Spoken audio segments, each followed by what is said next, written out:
সাথে যে রেসিপিটা শেয়ার করতে যাচ্ছি সেটা হচ্ছে ইলিশ ভাপা।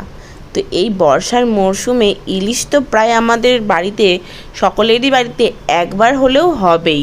তো বর্ষার রানী ইলিশ তা আজ চলে এসেছে আমাদের বাড়ি। তো তাকে আমি তো এমনিই সবসময় একটু রান্না করতে এটা ওটা ভালোবাসি, তাই ইলিশ দিয়ে একটু এক্সপেরিমেন্ট হবে না, সেটা কি আর হয়? তো চলুন, আজকে ইলিশ দিয়ে এক্সপেরিমেন্ট হচ্ছে ইলিশ ভাপা। তো প্রথমে আমি নিয়ে নিয়েছি একটা স্টিলের টিফিন কোটো, তাতে দিয়ে দিয়েছি সর্ষের তেল এবং অল্প হলুদ গুঁড়ো। একটা কথা কিন্তু মাথায় রাখবেন, হলুদ গুঁড়ো কিন্তু ইলিশের টেস্ট নষ্ট করে, তাই একটু যেন হাতটা টেনেই দেবেন হলুদ গুঁড়ো।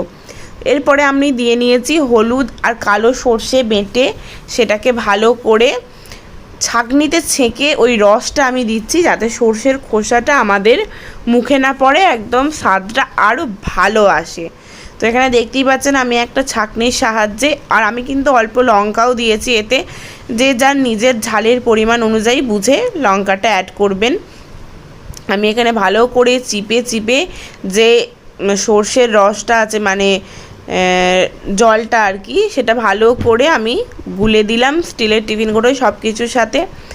আচ্ছা, অল্প নুনও কিন্তু আমি অ্যাড করে নিয়েছি, নুন নিজেদের পরিমাণ মতো আপনারাও অ্যাড করে নেবেন। এইবার এখানে 4 পিস ইলিশ, যেটা আমি আলাদা করে ধুয়ে পরিষ্কার করে রেখে দিয়েছিলাম, সেটা এবার আমি কোটোর মধ্যে দিয়ে দিচ্ছি। এটা কিন্তু আমি ভাজিনি, একদম কাঁচা মাছই রান্না করব।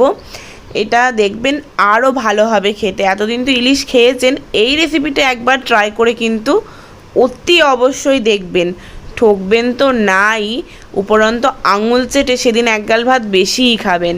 তো এখানে আমার মোটামুটি প্রায় সমস্ত কাজ কমপ্লিট। এবার এটাকে আমি একটা কড়াইয়ের মধ্যে জল গরম আগে থেকে অল্প করে রেখেছি, তো হালকা করে আঁচটা দিয়ে এবার আমি টিফিন কোটোটাও সেই গরম জলের মধ্যে বসিয়ে দেব। টাইম কিন্তু আমাদের থাকবে পাক্কা 20 মিনিট। মাঝে আপনারা চাইলে চেক করে দেখতে পারেন, একটু এপিট ওপিট করে দিতে পারেন। আমার অত সময় হয়নি বলে সত্যি আমি দিইনি। তো আমি একদম 20 মিনিট পরেই ঠান্ডা করে এটাকে ওপেন করেছিলাম। তো আপনাদের সেই ওপেনিং ভিডিওটাও দেখাবো। তো চলুন একটু সময় দিয়ে এতে ভাপা হতে। দেখতেই পাচ্ছেন আমার কিন্তু ইলিশ ভাপা রেডি। তো এটা এখন আমি মানে গরমটা কমিয়ে নিয়েছি, এবার আপনাদের সামনে এটা ওপেন করব, আমি নিজেও দেখবো, আপনাদেরও দেখাবো। চলুন।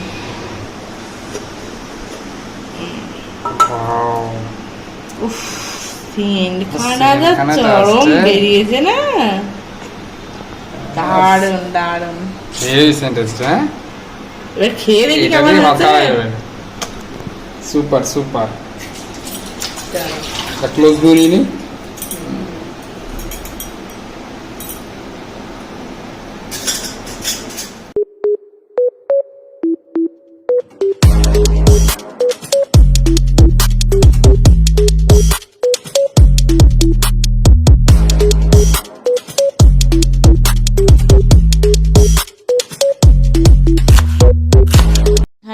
দেখতেই পাচ্ছেন আমরা খেতে বসে পড়েছি, আর মাছটা আপনাদের দেখাই, ভেতরে অনেকটা ডিম ছিল। আমার মানে ইলিশ মাছের ডিম খেতে ভীষণ ভালো লাগে, আমাদের দুজনারই অ্যাকচুয়ালি ভালো লাগে। তো চলুন এবার একদম এক গাল নিয়ে মুখে চালান।